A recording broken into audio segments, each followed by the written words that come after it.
हरे कृष्ण। समस्त भक्तहरूको चरण कमलमा म वल्लभ चैतन्य दास साष्टाङ्ग दण्डवत प्रणाम गर्दछु। आज निर्जला एकादशी। यस मानव देहको अन्तिम लक्ष्य भगवान श्रीकृष्ण प्राप्ति गर्ने लक्ष्य वेदन गर्नको लागि हाम्रा भक्तहरू साधकहरू आजको दिन जल पनि नपिइकन रातभरि जागराम बसिकन भगवान श्रीकृष्णको प्रेम भक्ति प्राप्ति गर्ने प्रयासमा लागि परेका छन्। आज उपवासको दिन हो। उपवास अर्थात् नजिक बस्नु, भगवानको नजिक बस्ने दिन आज। हाम्रा अनेकौं जन्म त्यसै गए। हाम्रो शास्त्र अनुसार हाम्रो धेरै जन्म भइसकेको छ।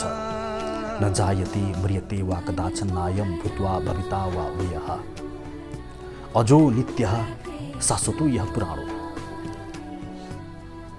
नित्य छ हाम्रो आत्मा, शाश्वत छ। तर कहिले पनि हामीले भगवान श्रीकृष्ण प्राप्त गर्न सकेनौँ।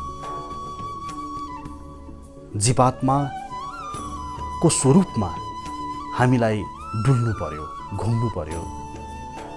लोकान्तरमा अनेकौं योनिहरूमा हामीलाई जानु परेको छ। अनि यसको एकै कारण छ। त्यो कारण हो इन्द्रिय लोलुपता, इन्द्रिय सुख। हामीलाई जुन प्राप्त भएका यी इन्द्रियहरू छन्, यिनीहरू बहिर्मुखी छन्। यिनीहरू बाह्य विषयमा रम्न चाहन्छन्, भोग गर्न चाहन्छन्।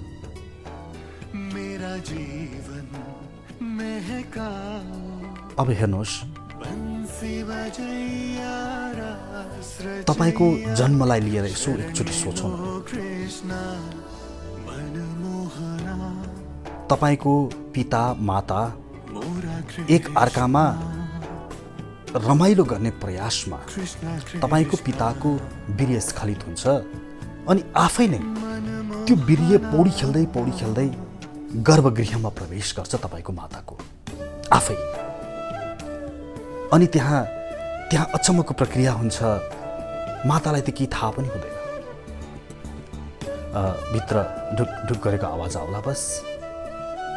तर त्यहाँ तपाईको कान प्रकट हुन्छ, तपाईको नाक प्रकट हुन्छ, आफै तपाईको आँखा प्रकट हुन्छ, तपाईको मुटु बन्छ, तपाईको हात खुट्टा शिर आदि बन्न थाल्दछ आफै। मानौ त्यहाँ कसैले सघाइरहेको छ। आफै सबै हुन्छ। अनि कुनै एक निश्चित समय आउँछ, 9 महिना पुरा हुन्छ, अथवा जब त्यो तपाईको मानव रूपी शरीर त्यहाँ तयार हुन्छ, आफै नै त्यहाँ व्यथा लाग्छ अनि तपाईँ बाहिर निक्लिन थाल्नुहुन्छ। हेर्नुहोस् है, सबै आफै भइरहेको छ। यहाँ हामीले केही पनि गरेका छैनौँ। अनि जब तपाईँ बाहिर प्रथम पटक पाइला टेक्नुहुन्छ अनि तपाईको माताको स्तनमा स्वतः दूध आउँछ तपाईको लागि। त्यति मात्र हो र?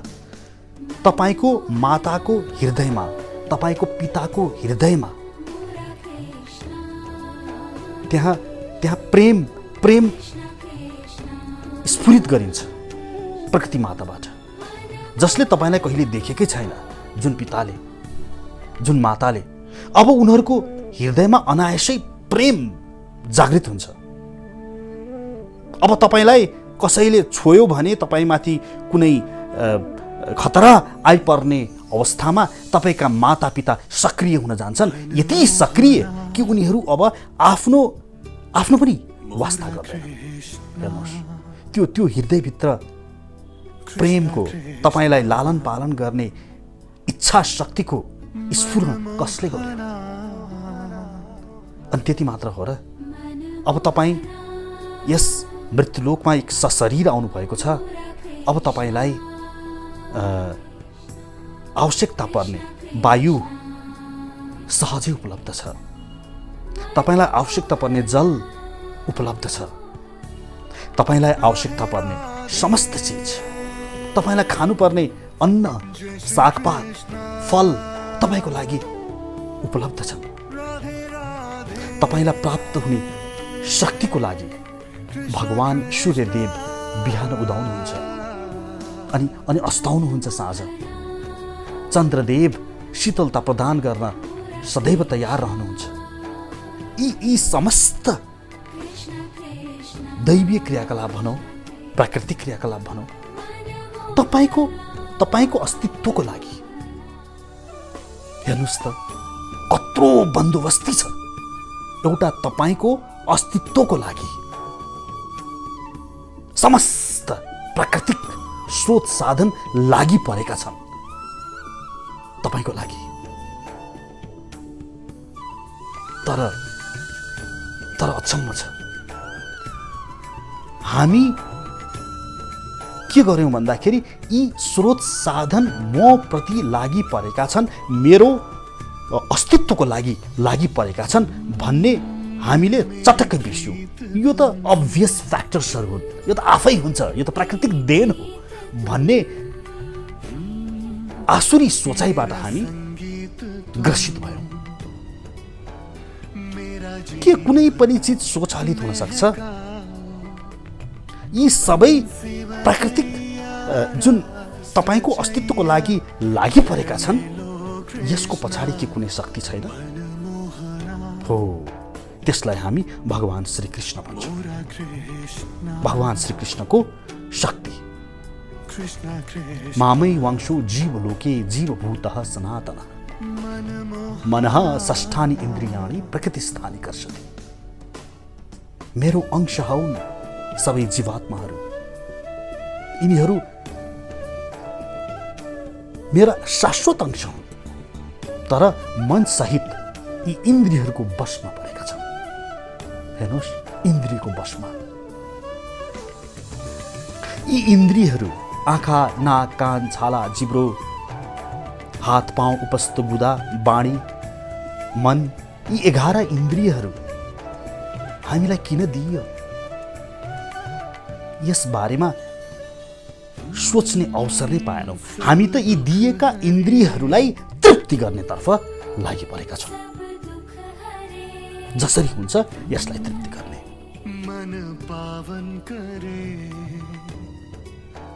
जब वास्तवमा यी इन्द्रियहरू किन दिएका हुन् भन्दाखेरि आफूलाई चिन, म को हुँ, म कहाँबाट आएँ, मेरा कति जन्म भए, मृत्युपरान्त म कहाँ जानेछु, यावत विषयहरू बुझ्नुको लागि हामीलाई यी इन्द्रियहरू दिएका हुन्। र यी इन्द्रियहरूको तृप्ति होइन, यी इन्द्रियहरूको सदुपयोग गर्दै आफ्नो अस्तित्व बारेमा अततो ब्रह्म जिज्ञासा भन्छ नि वेदान्त सूत्रको पहिलो मन्त्र। जन्माद्यस्यतः दोस्रो 1-1-2 ब्रह्मसूत्र। पहिलो सूत्रले भन्छ अततो ब्रह्म जिज्ञासा, आफूलाई चिन, ब्रह्म जिज्ञासा गर। र भन्छ फेरि तुरुन्त दोस्रो सूत्रले जन्माद्यस्यतः, यस समस्त सृष्टिको उत्पन्न, पालन, संहार कसैले गर्दछ है? तपाईको पनि उत्पन्न भयो, उत्पत्ति हुनुभयो, तपाईको जन्म भयो, अहिले पालन हुँदैछ र एक दिन तपाईको नाश हुनेछ। तर तपाईको शरीरको र यत्रो ठुलो बन्दोबस्ती तपाईको लागि गरिएको छ, के को लागि? फगत इन्द्रिय तृप्तिको लागि हो र? आहार, निद्रा, भय, मैथुन भन्छ नि शास्त्रले। यी इन्द्रिय तृप्तिका साधनहरू त कुकर सुकर योनिमा अझ बढ्ता सुलभ छ। त्यहाँ त झन बढी जिब्रो, घ्राण, नयन, कर्ण आदिका सुखहरू त्यहाँ बढी छन्। मैथुन सुख त्यहाँ बढी छ। न परिवारको झन्झट, न कसैलाई देखाउनु पर्ने, न नियम कानुन, जे मन लाग्यो गर, जे मन लाग्यो खाऊ। हामीहरूले भन्दा बढ्ता इन्द्रिय सुख त कुकर सुकर योनिमा प्राप्त छ। अब हामीलाई मनुष्य शरीर प्राप्त भएको छ, विवेकी शरीर।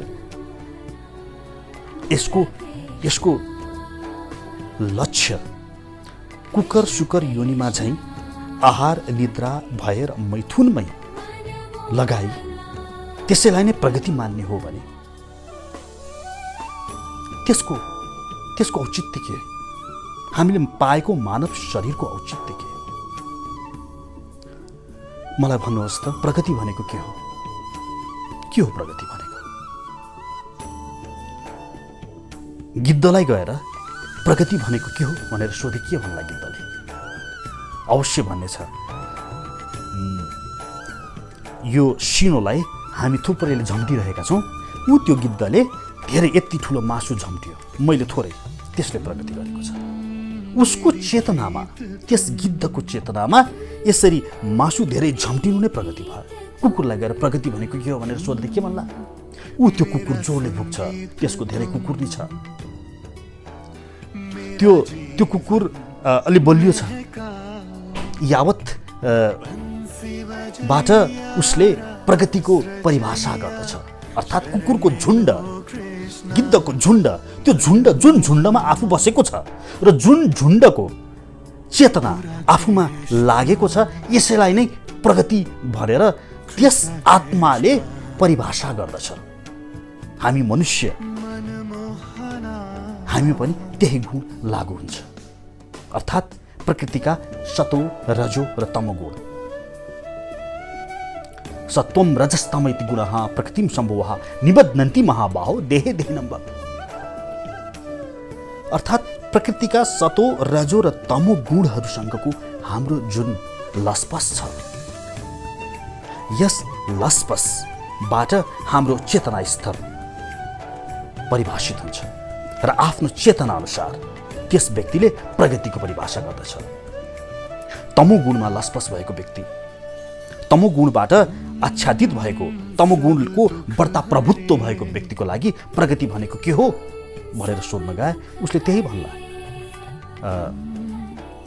दिनका दिन रमाउने, मांस मदिरा सेवन गर्ने, विभिन्न युवतीहरूसँग रमाउने, के छ मरिलानु के छ, यही हो प्रगति। र उसले आफ्नै त्यही झुण्डमा बस्दछ, त्यही झुण्डमा अर्को व्यक्तिले देखाउँदछ, हेर त्यसले कति प्रत्येक रात यति मोज गर्दछ, यति किसिमको। उसको लागि मोज भनेको नै त्यो हुन्छ भने एउटा रजोगुणी व्यक्तिलाई प्रगति भनेको के हो भनेर प्रश्न गरियो भने उसले भन्ने छ 10-20 तल्ले घर होस्, त्यो टुडी खेल जत्रो जग्गा मेरो होस्, मोटर गाडी हुन्, नोकर चाकर हुन्, समाजमा मेरो सबैले मलाई नमस्कार गरून्, उसको लागि प्रगतिको परिभाषा यही भएको हुन्छ भने एक सतो गुणमा लागिसकेको व्यक्ति जो अततो ब्रह्म जिज्ञासाको मन्त्रमा बाँचेको छ, जसले म को हुँ, म कहाँबाट आए, यी यावत विषय बारे जसले अनुसन्धान सुरु गरिसकेको छ, त्यस व्यक्तिलाई प्रगति भनेको के हो भन्यो भने ऊ त्यही झुण्डमा बसेको हुन्छ। र उसले के भन्ने छ, हेर त त्यो व्यक्ति आज कृष्णको नजिक गयो, त्यो व्यक्ति मभन्दा पनि अगाडि गइरहेको छ, त्यो व्यक्तिमा काम क्रोध लोभ मोह छँदै छैन। यी बाबाजीहरू कसरी यिनी समस्त सांसारिकता त्याग गरी बसेका छन्, ऊ यो कम्पिटिसनमा हुन्छ, यो झुण्डमा हुन्छ, ल उसको लागि प्रगतिको परिभाषा यही हुन्छ। तर अहिले हाम्रो समाज रजोगुणी अथवा तमोगुणी प्रगतिको परिभाषाबाट ग्रसित भएको छ। कारण के हो? इन्द्रिय सुख। यिनीहरूले यी रजोगुणी तमोगुणी प्रकृतिका व्यक्तिहरूले इन्द्रिय सुखलाई नै बढी महत्त्व दिन्छन्। हामीले पनि सधैँ त्यही गर्यौँ। नयनलाई तृप्ति गर्ने क्रियाकलापहरूमा अग्रसर हुने, जीव्र तृप्तिको लागि विभिन्न चमेना गृह धाउने, विभिन्न पकवानहरू 84 व्यञ्जनको पछि सधैँ लागिरहने, घ्राण तृप्ति अनि उपस्थ गुदा अर्थात् यौन तृप्ति, यही नै व्यक्तिको परिधि भयो। हाम्रो गुरुदेव श्रील प्रभुपादले भन्नुहुन्छ, कुनै पनि कार्य गर्दाखेरि केन्द्रमा श्रीकृष्ण होस्। तपाईँले खाना खाँदाखेरि पनि म खान्छु, खाएपछि मेरो शरीर बलिष्ठ हुन्छ, शरीरले शक्ति प्राप्त गर्दछ, किन त भगवान् श्रीकृष्णको स्मरण गर्न सकौँ। तपाईँ कार्य गर्नुहुन्छ, तपाईँ अफिस जानुहुन्छ, कार्यालय जानुहुन्छ, तर केन्द्रमा श्रीकृष्ण। किन भन्दाखेरि म कार्यालय जान्छु, म यो काममा कर्म गर्दछु, यसबाट मलाई पैसा प्राप्त हुन्छ, नगद प्राप्त हुन्छ, जसले मेरो कृष्णले हेरचाह गर्नको लागि, रेखदेख गर्नको लागि वा मेरा पूर्व जन्मका कर्महरूको कारण मलाई यस जन्ममा प्राप्त भएका मेरा स्त्री, पुत्र, मेरा पिता, माताको म भगवान् श्रीकृष्णको नोकर भई यिनीहरूको सेवा गर्न सकौँ, अर्थात् नोकरी गर्न सकौँ। यहाँ कुनै ममत्वको भाव नराखिकन, अर्थात् उसले कृष्णकै सेवा गरिरहेको हुन्छ, आफ्नो पुत्रको, आफ्नो स्त्रीको, आफ्नो मातापिताको सेवा गर्दाखेरि पनि समस्त क्रियाकलापमा उसले कृष्णलाई नै केन्द्रमा राख्दछ। तर आजकल तमोगुणको सोचाइमा के भयो भने यौन केन्द्रमा हुने भयो। कृष्ण त कता गए, केन्द्रमा नै यौन सुख। उनीहरूको प्रत्येक क्रियाकलापमा यौन नै हुने भयो। खाना खाऊँ, केही खाऊँ, त्यसमा पनि यौन शक्ति कसरी बढाउने, लुगा लगाऊँ, यौन शक्ति कसरी बढाउने। आजकल त विद्या आर्जन गर्ने यो युवा युवतीहरू पनि सुन्दर युवा अथवा सुन्दर युवती पति वा पत्नीको रूपमा प्राप्त होस् भन्ने कामना स्वरूप नै पढ गएको, त्यो पो लक्ष्य लिएर गएको देखिन्छ। केन्द्रमा त को आयो? यौन आयो। किन भन्दाखेरि हाम्रा यौन अङ्ग उपस्थ गुदा तृप्तिको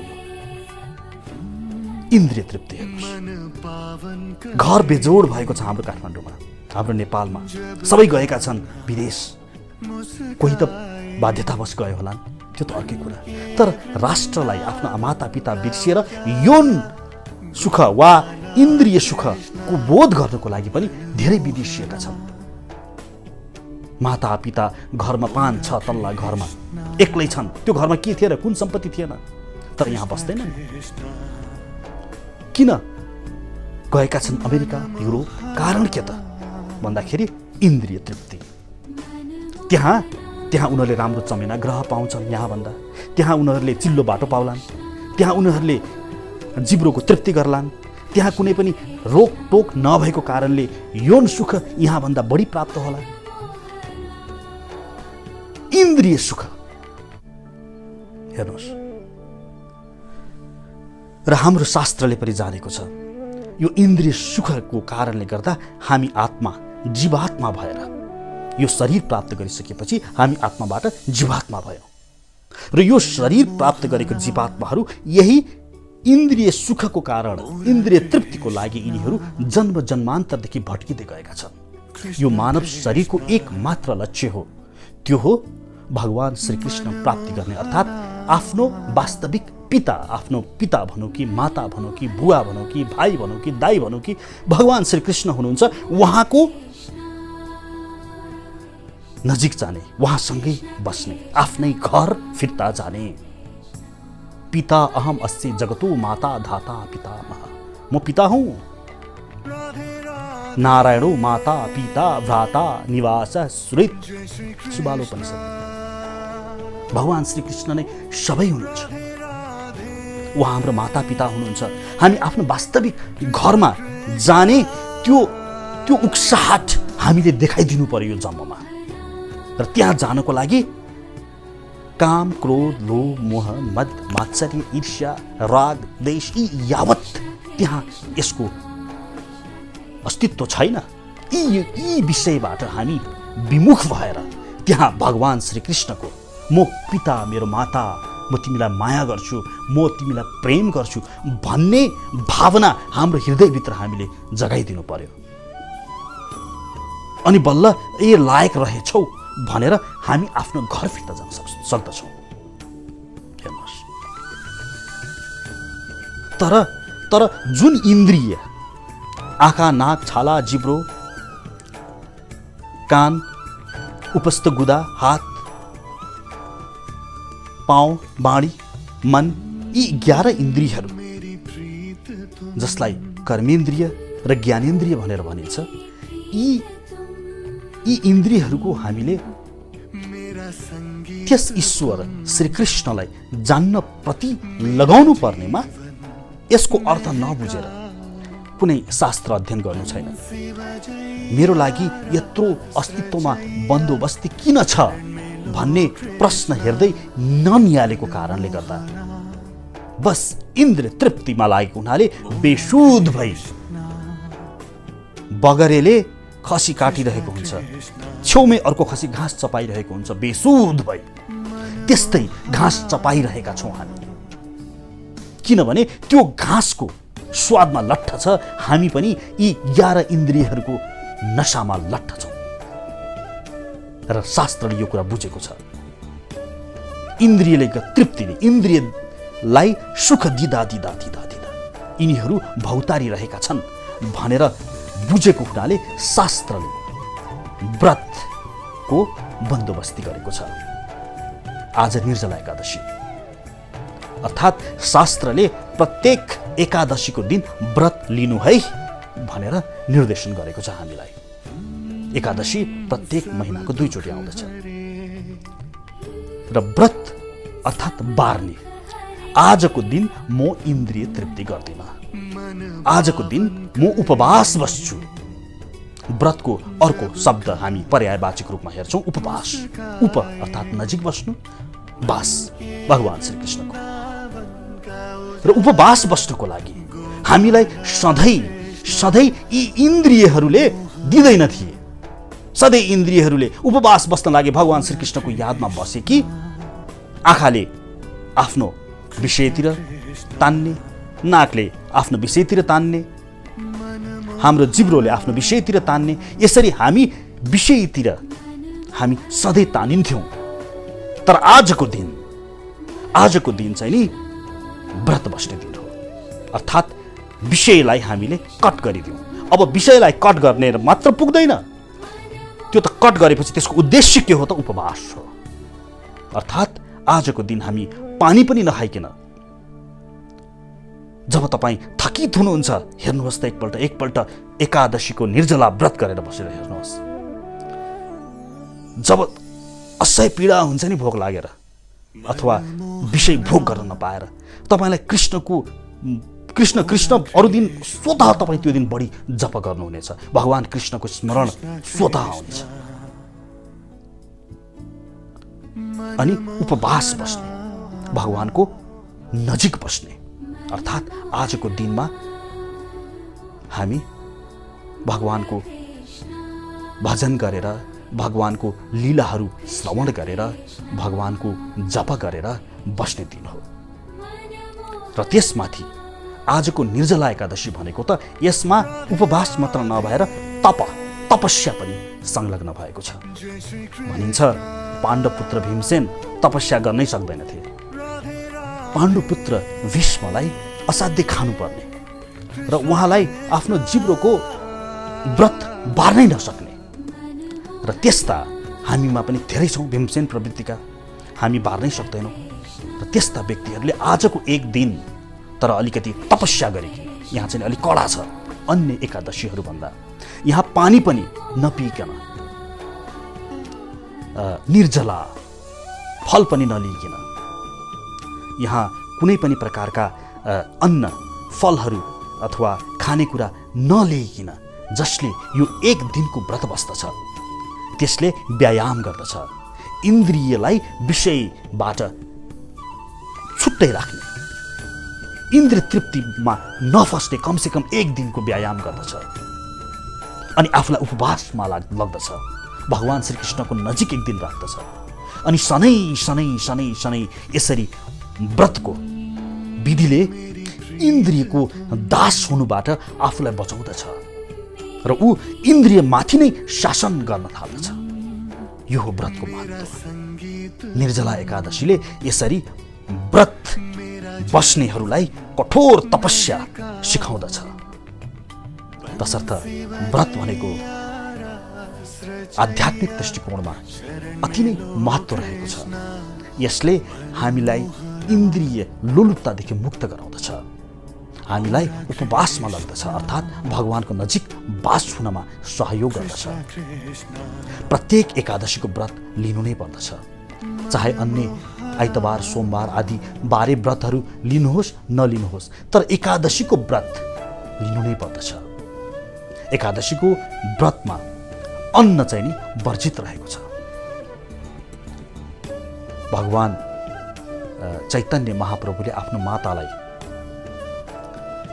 माता एकादशीको दिनमा अन्न नखानु है भनेर चैतन्य चरित्रामृतमा लेखेको त्यो पंक्ति अहिले मलाई याद आइरहेको छ।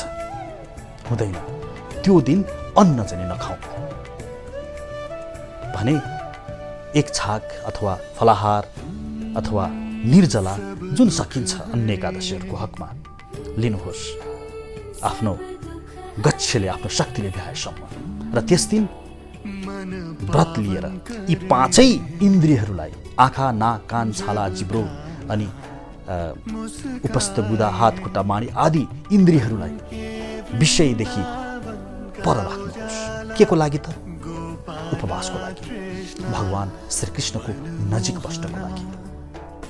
हवस् त, म यति भन्दै यहाँहरूबाट अहिले बिदा चाहन्छु।